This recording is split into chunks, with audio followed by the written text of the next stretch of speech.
If you died now, today, would your child be considered a spoiled brat? Can your child live with other people? Can your child cope? Would your child be able to thrive? This is one of the fears that many parents have about something happening to them and is going to take care of their children. You can never say who will live till tomorrow. You can never say whether you'll be there for them all the time. But I think there are some things that we can actually do just in case we are going to be among those that will leave our children at a very early age. One of the things we need to nurture in our children is self-care.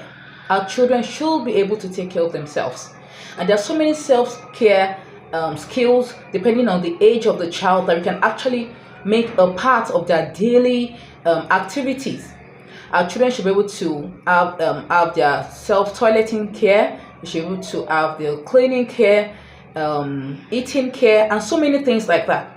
We need to look at these things and see if we are actually helping our children to become independent. May we live to see our great-grandchildren, but what if? Would your child be able to cope? What house chores are you exposing your child to? You're doing everything for your child. What if you won't be there tomorrow? As parents, we need to ensure that our children develop a sense of responsibility.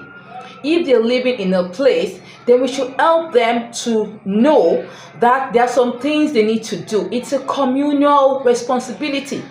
You live in a house, you eat in the house, you experience all your activities in the house, then you must be responsible for the cleaning. The toilet has to be cleaned, the kitchen has to be cleaned, the living room has to be cleaned. There has to be house chores depending on their ages that they must do on a regular basis. We cannot over pamper our children. We cannot say they are too small. There's something for every age group. There's something for every child. We need to expose them to it. We need to also teach our children the values that are important. Greeting. Many mornings, parents are the ones that are greeting their children. Hello, darling. Hello, sugar. Salam alaikum. Did you sleep well? We are the ones greeting our children.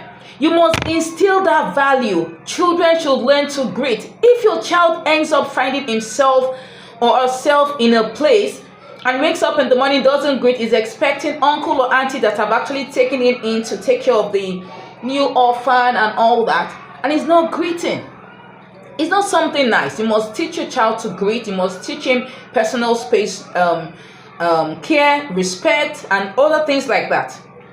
We must also allow our children to be able to run errands. We shouldn't do everything for them.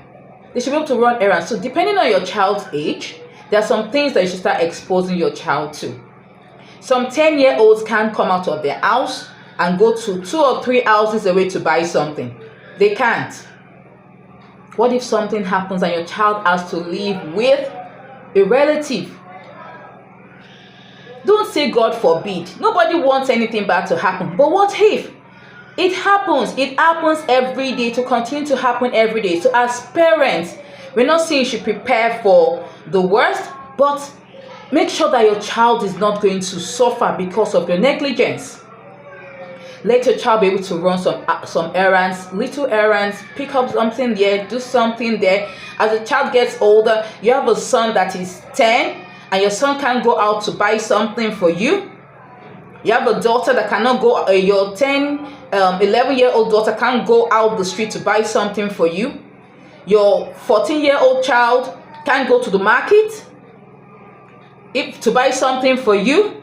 You do everything on your own. What if? What if today's the last day? We should also help our children to develop study skills. They must learn to take care of their studies on their own without you being there. Have you done your assignment? Leave them. Let them. Don't remind them. Let them go back to meet their teachers and face whatever consequences they have to face. Because there might be a day many parents have left their children and there was no one to follow up with their study.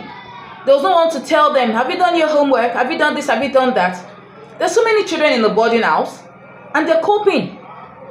So we need to ensure that our children are able to develop some things that can make them independent. What if?